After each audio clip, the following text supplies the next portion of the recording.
याद करो वो दिन जब तुम छोटे थे, माँ को तंग करते थे, हर वक्त रोते थे। माँ सब कुछ सहन कर जाती थी अपना कलेजा समझकर। माँ सब कुछ सहन कर जाती थी अपना कलेजा समझकर, जब तुम कड़ाके की सर्दियों में बिस्तर भिगोते थे।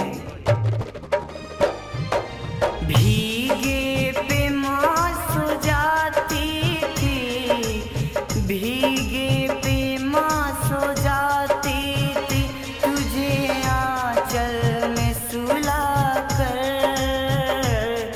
तू चैन कभी ना पाएगा माँ बाप को रुला कर। तू चैन कभी ना पाएगा माँ बाप को रुला कर।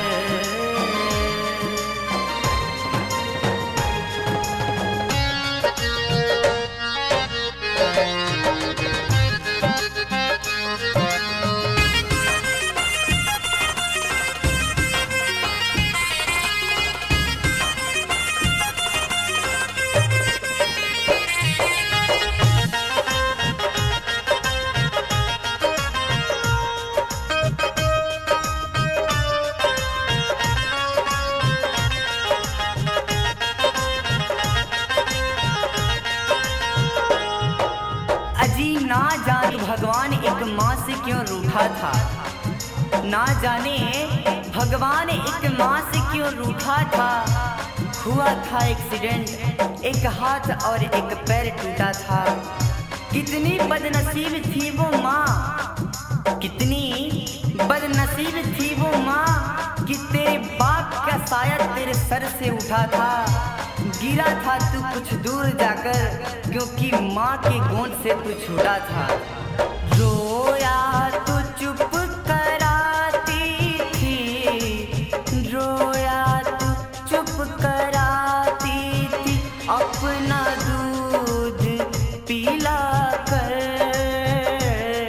तू चैन कभी ना पाएगा माँ बाप को रुला कर। तू चैन कभी ना पाएगा माँ बाप को रुला कर।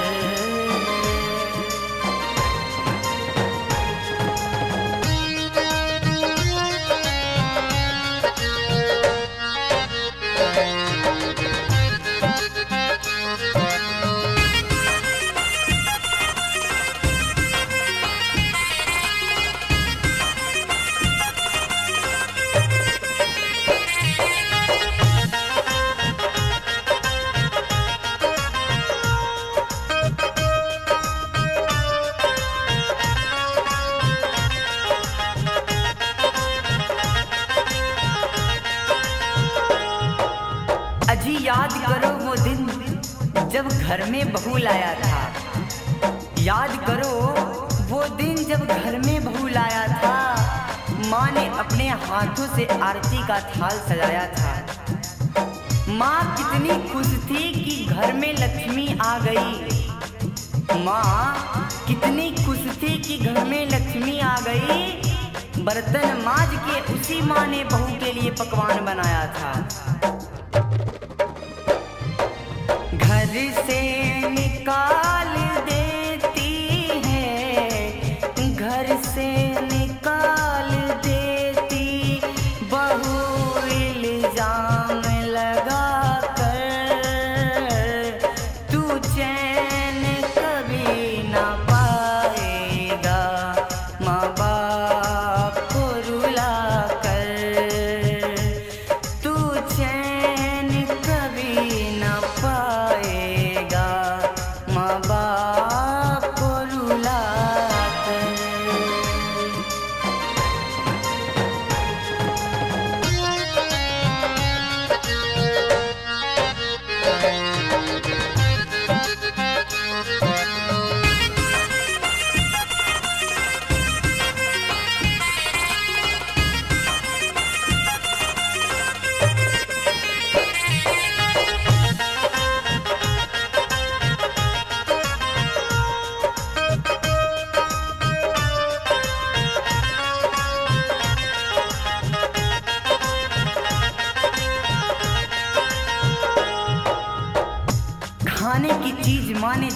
कहीं पाया है, खाने की चीज माँ ने जब जब कहीं पाया है, अपने नहीं खाया पर तुझको जरूर खिलाया है।